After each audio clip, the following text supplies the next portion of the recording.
Olá a todos e bem-vindos ao canal Biosarrices, o seu portal para o fascinante mundo da bioinformática e biologia molecular. Para os novos espectadores, recomendo inscreverem-se no canal e ativarem as notificações para ficarem por dentro das últimas atualizações. Se acharem o conteúdo valioso, um like seria muito apreciado. Hoje falaremos do histórico da descoberta da primeira molécula que estudaremos em biologia molecular, a DNA polimerase. Em breve adicionaremos novos vídeos que falarão sobre a estrutura, função, variedade das diversas DNA polimerases, doenças relacionadas à malformação da molécula e seu emprego na biotecnologia. Será um documentário que será enriquecido após a leitura de livros da área como o livro Biologia Molecular da Célula, de Bruce Alberts e outros, e o livro Biologia Molecular do gene James D. Watson, Tanya A. Baker, Stephen P. Bell e outros.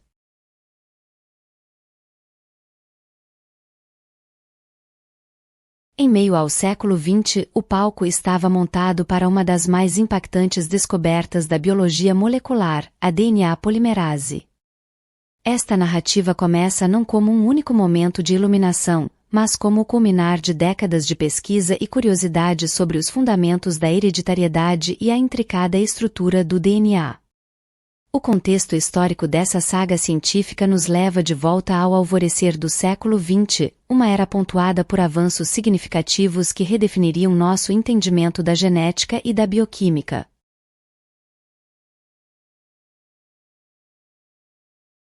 Antes da revelação proporcionada pela descoberta da DNA polimerase, um instrumento vital para a replicação do DNA, a ciência já trilhava o caminho para compreender os mistérios da hereditariedade. Este percurso iniciou-se no silêncio contemplativo dos laboratórios do século XIX, onde Friedrich Miescher, em 1869, empreendeu uma jornada de descoberta que o levou a isolar uma substância até então desconhecida dos núcleos das células. A essa substância, ele deu o nome de enucleína, um precursor do que hoje conhecemos como ácido nucleico. Este achado inicial de Miescher não apenas abriu as portas para a compreensão dos componentes fundamentais das células, mas também lançou as bases para a exploração futura do DNA, o portador dos códigos genéticos que definem a vida em sua miríade de formas. A evolução do entendimento científico não parou por aí. Entrando no século XX, Thomas Hunt Morgan e sua equipe, através de meticulosos experimentos com a mosca da fruta Drosophila melanogaster, conseguiram demonstrar que os cromossomos agiam como portadores de genes, solidificando a teoria cromossômica da hereditariedade. Este trabalho não apenas expandiu o conhecimento sobre como os traços são passados de geração em geração, mas também estabeleceu um modelo para o estudo genético que persiste até hoje. Entretanto, foi a descoberta da estrutura do DNA em 1953 que marcou um dos avanços mais significativos na biologia molecular. James Watson e Francis Crick, com a assistência crucial das imagens de difração de raio-x geradas por Rosalind Franklin e o apoio de Maurice Wilkins, propuseram a estrutura de dupla hélice do DNA. Este modelo não só explicava como o DNA poderia se replicar de forma precisa, mas também como poderia carregar as instruções genéticas necessárias para a síntese de proteínas, fundamentais para todas as funções biológicas. A dupla hélice do DNA se tornou um ícone da ciência moderna, simbolizando a chave que desbloqueou os segredos da vida no nível molecular. A jornada desde a descoberta inicial de Miescher até a elucidação da estrutura do DNA e o entendimento de seu papel central na biologia foi marcada por avanços incrementais e descobertas revolucionárias. Cada etapa dessa jornada não apenas expandiu nosso conhecimento sobre a biologia fundamental, mas também pavimentou o caminho para desenvolvimentos futuros em genética, biotecnologia e medicina. A história da descoberta do DNA e seu estudo subsequente é um testemunho do poder da curiosidade humana e do desejo incansável de entender os princípios fundamentais que governam a vida.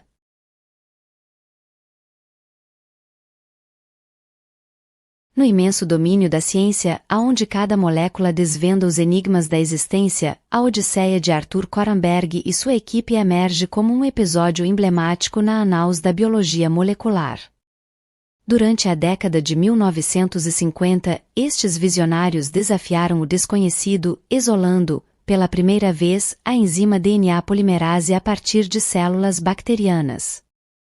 Este marco não se limitou a uma mera descoberta, representou um avanço monumental na compreensão da quintessência da vida. Com uma combinação de precisão e inovação, o grupo de Coramberg recorreu a metodologias sofisticadas, como a centrifugação diferencial. Esta técnica, empregada com delicadeza, permitiu a separação dos componentes celulares baseada em densidade, desvendando assim a presença da DNA polimerase. O percurso de descobertas continuou. A equipe adotou a cromatografia de troca iônica, uma abordagem refinada que purificou a enzima a níveis sem precedentes, distinguindo-a de outras proteínas celulares com extraordinária precisão. Simultaneamente a estas conquistas técnicas, Coramberg prosseguiu com experimentos audazes de síntese in vitro. O ano de 1956 testemunhou um progresso notável. Ao empregar fragmentos de DNA como moldes e incorporar nucleotídeos marcados, a equipe observou a formação de novas cadeias de DNA em condições laboratoriais controladas. Este feito não apenas corroborou a função da DNA polimerase na replicação do DNA, mas também inaugurou novos caminhos para entender o mecanismo essencial da hereditariedade. A jornada em busca do conhecimento ultrapassou todas as fronteiras. Enquanto Coramberg elucidava os mistérios da síntese do DNA, outro pioneiro, Ralph Walter Grastone-Vyckoff, com sua expertise incomparável em análise estrutural, focava no próximo desafio. Embora a cristalografia de raios-X, uma técnica não diretamente associada a Vyckoff na pesquisa da DNA polimerase, simbolize o ímpeto inovador daquela era, a determinação da estrutura molecular de proteínas e enzimas por meio desta técnica revolucionária proporcionou uma perspectiva sem precedentes sobre a complexidade da vida, desvendando as alfa-hélices e folhas beta que constituem a estrutura complexa das enzimas.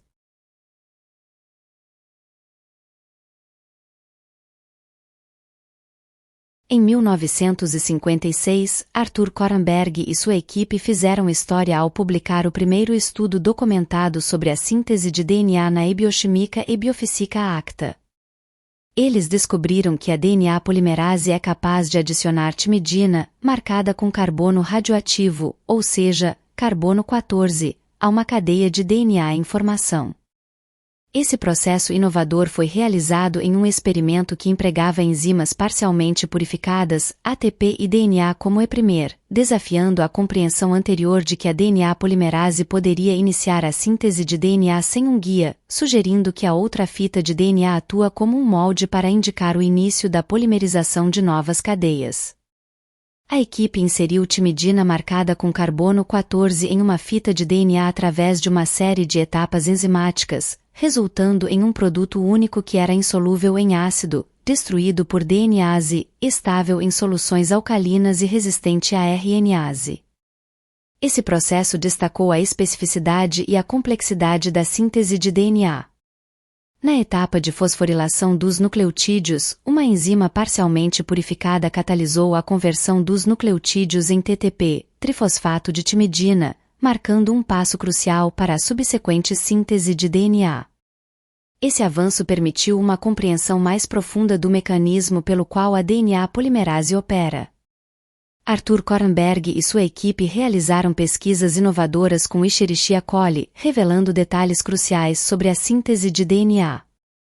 Eles começaram com a desintegração sônica das células de Escherichia coli, um método que utiliza ondas sonoras de alta frequência para romper as células e liberar seu conteúdo, composto por DNA e proteínas enzimáticas, fundamentais para a pesquisa subsequente. Ao tratar extratos celulares com estreptomicina, a equipe eficientemente dividiu os componentes celulares em duas frações, a fração SP, um precipitado rico em enzimas vitais para a síntese de DNA, e a fração SS, um sobrenadante com proteínas solúveis e outros elementos essenciais para a síntese de DNA. A estreptomicina, com sua afinidade pelas estruturas fosfato do RNA, modifica a carga e a forma das moléculas de RNA. Isso impacta como o RNA interage com proteínas ribonucleares, aumentando a massa e alterando a hidrofobicidade dos complexos RNA-proteína, tornando-os insolúveis. Essa precipitação simplifica a remoção de RNPS e complexos ribonucleares, clarificando o extrato. Essa etapa é crucial para evitar interferências em análises futuras ou na purificação de outros componentes, como DNA ou proteínas não ligadas ao RNA, otimizando a separação e purificação dos componentes desejados e aprimorando a precisão dos resultados experimentais. Para isolar ainda mais as enzimas envolvidas na síntese de DNA, os pesquisadores aplicaram métodos de fracionamento com sulfato de amônio. A precipitação de proteínas pelo sulfato de amônio está baseada na técnica de precipitação salina, aumentando a concentração iônica do meio, levando à desidratação das proteínas e à sua subsequente precipitação devido a mudanças na solubilidade, permitindo fracionar diferentes componentes de uma mistura baseando-se em suas solubilidades variadas em concentrações de sal específicas. Foi realizado 2 procedimentos adicionais de purificação, utilizando-se de 2 técnicas de cromatografia. A primeira técnica, a cromatografia de exclusão molecular, se realizava o fracionamento através do gel, separando as moléculas com base em tamanho. A segunda técnica, a cromatografia de troca iônica, empregando geralmente o ácido perclórico ou ácido tricloroacético, separa as proteínas pela diferença das cargas. A ação destes fracionamentos adicionais permitiu isolar frações enzimáticas puras. Após estes fracionamentos, foram obtidas 2 frações, a fração P e a fração S. A fração P é obtida a partir da purificação da fração SP, contendo enzimas e componentes mais purificados que estavam presentes no precipitado, incluindo a DNA polimerase. A fração S é derivada da purificação da fração SS, contendo enzimas e componentes purificados que também atuam na síntese do DNA e estavam presentes no sobrenadante.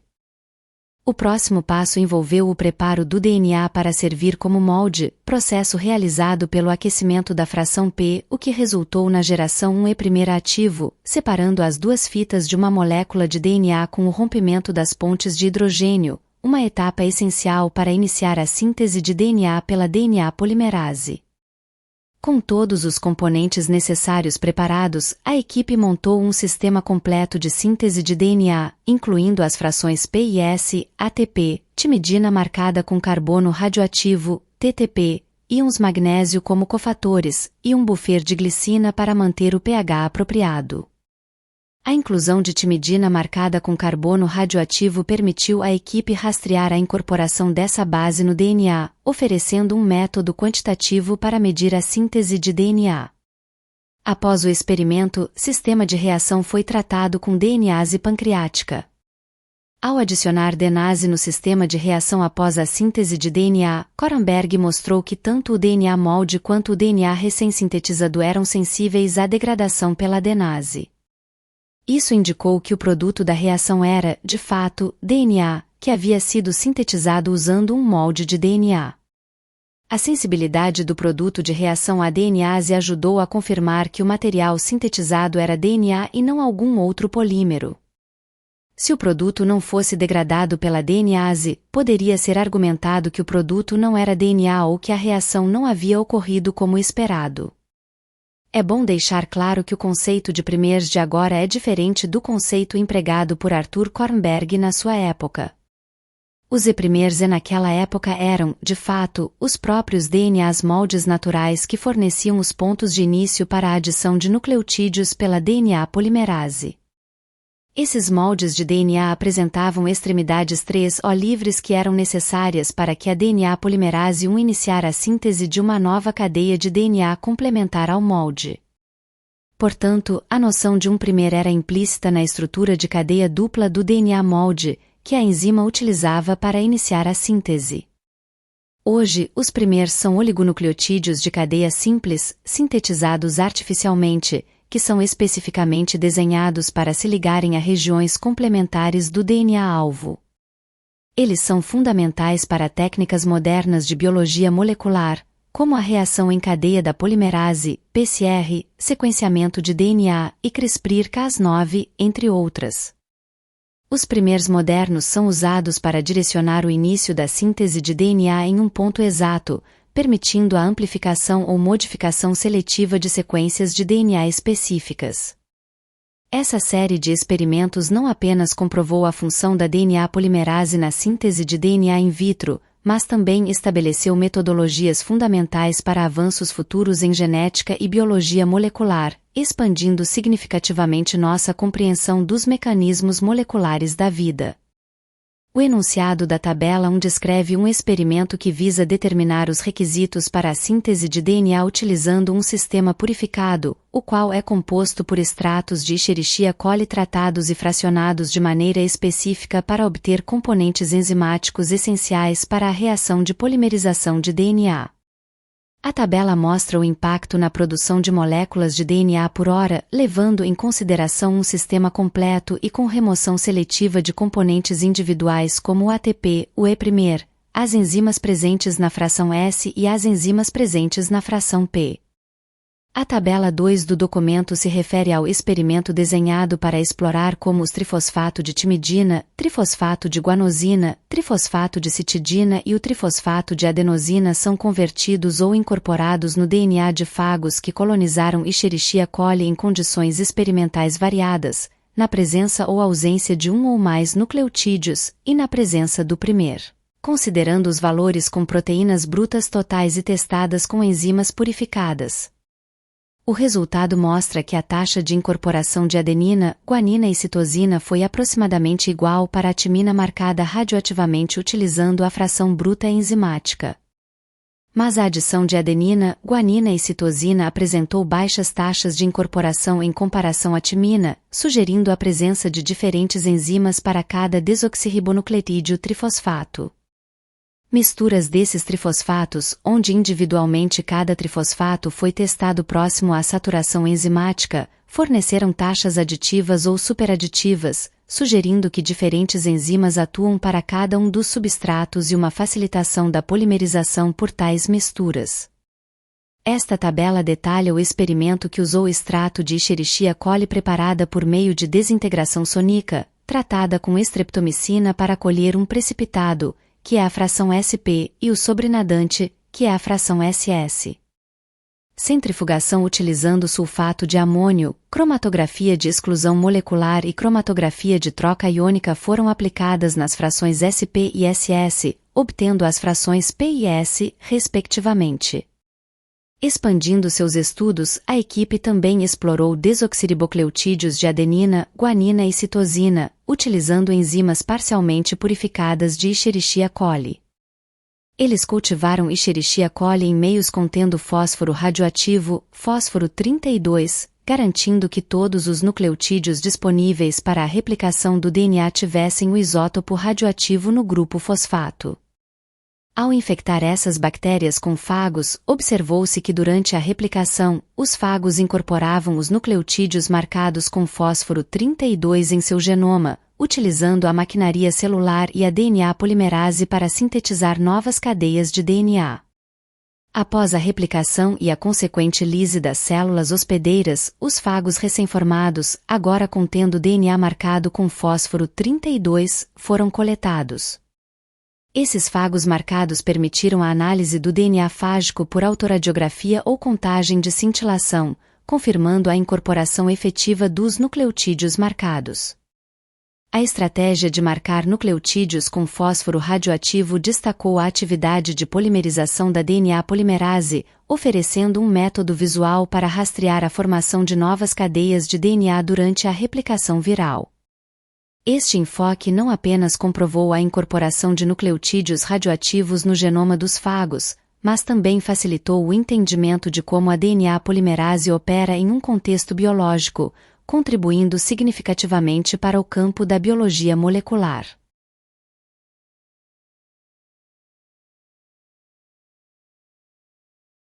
O reconhecimento do trabalho pioneiro de Coramberg e sua equipe culminou com a mais alta honraria no campo da ciência, o Prêmio Nobel de Fisiologia ou Medicina, concedido a ele em 1959.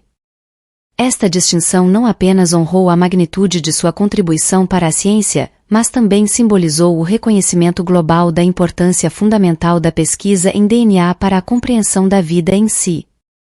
Pelo impacto do desdobramento desta pesquisa, cientistas ao redor do mundo começaram a descobrir uma diversidade de variantes de DNA polimerases, cada uma com características distintas e funções especializadas.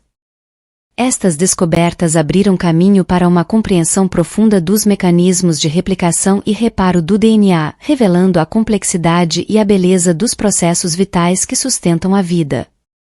Neste cenário de efervescência científica, um avanço particularmente notável se destacou: a invenção da reação em cadeia da polimerase, PCR, por Kary Mullis na década de 1980.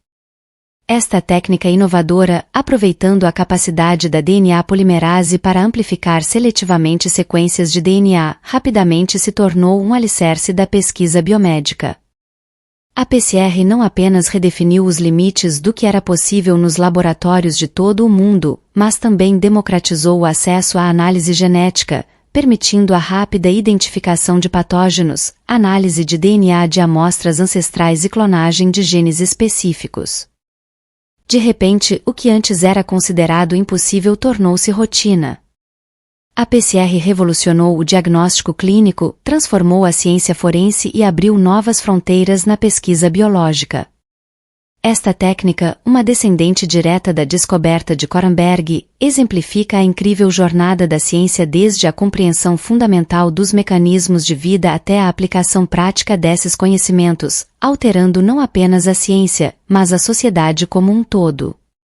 Os primeiros métodos de sequenciamento de DNA foram desenvolvidos na década de 1970. Duas abordagens principais emergiram: o método de degradação química de Masham e Gilbert e o método de terminação de cadeia de Sanger, desenvolvido por Frederick Sanger. O método de Sanger, em particular, tornou-se a técnica padrão devido à sua relativa simplicidade e eficácia. Frederick Sanger e seus colegas publicaram o primeiro método de sequenciamento de DNA em 1977, o que lhes valeu o Prêmio Nobel de Química em 1980. O CRISPR-Cas9 é uma ferramenta de edição genética que permite aos cientistas fazer cortes precisos no DNA de um organismo para adicionar, remover ou alterar sequências de DNA específicas. Ele é usado principalmente para a pesquisa genética, terapia gênica e melhoramento de culturas. O sistema CRISPR-Cas9 funciona guiando a endonuclease Cas9 para um local específico no genoma, onde faz um corte no DNA, levando a alterações genéticas através dos mecanismos naturais de reparo do DNA da célula. O trabalho inovador na tecnologia CRISPR-Cas9 foi reconhecido com o Prêmio Nobel de Química em 2020, concedido a Emmanuelle Charpentier e Jennifer Doudna pela criação de um método de edição de genoma.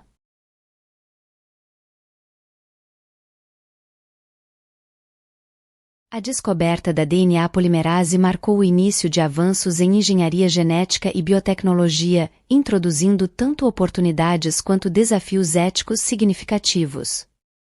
A habilidade de alterar o DNA gerou debates globais sobre os limites éticos da ciência, abordando questões de segurança, moralidade e impacto social. As discussões envolvem não apenas cientistas e legisladores, mas também o público, refletindo a busca por um equilíbrio entre progresso científico e princípios morais. A governança dessas tecnologias emergentes requer um esforço conjunto para assegurar seu desenvolvimento ético e responsável. O legado da descoberta da DNA polimerase ressoa na educação e divulgação científica, tornando-se fundamental nos currículos de biologia ao esclarecer a genética molecular e a importância da pesquisa. Além de ser um marco científico, inspira questionamentos éticos, inovações e motiva as novas gerações a explorar a ciência. Incentiva a curiosidade, a busca pelo conhecimento e a contribuição para um mundo melhor, preparando pensadores críticos e inovadores para os desafios futuros. Educadores, ao incluírem estas histórias nos estudos, acendem a curiosidade dos jovens, fazendo da DNA polimerase uma ponte entre o passado e o futuro, inspirando a jornada do conhecimento. Desde a descoberta da DNA polimerase por Arthur Kornberg até os desenvolvimentos atuais em biotecnologia, a humanidade tem explorado o genoma com uma precisão sem precedentes, refletindo nossa curiosidade e busca por conhecimento. Esta jornada realça o poder e a responsabilidade que acompanham tais avanços, incentivando uma abordagem cuidadosa diante das implicações éticas, sociais e inovadoras. A história da DNA polimerase não é apenas científica, mas uma meditação sobre a humanidade na era biotecnológica, inspirando-nos a explorar as fronteiras da ciência com integridade e a ponderar o legado que queremos deixar. Ela nos motiva a usar nosso conhecimento para beneficiar a Terra, mantendo os princípios éticos e a integridade do mundo natural. No próximo vídeo, abordaremos os principais aspectos na estrutura das diferentes enzimas que são classificadas como DNA polimerase. Obrigado por assistir. Compartilhe esse vídeo se achou o conteúdo interessante. Aguardamos você no próximo vídeo.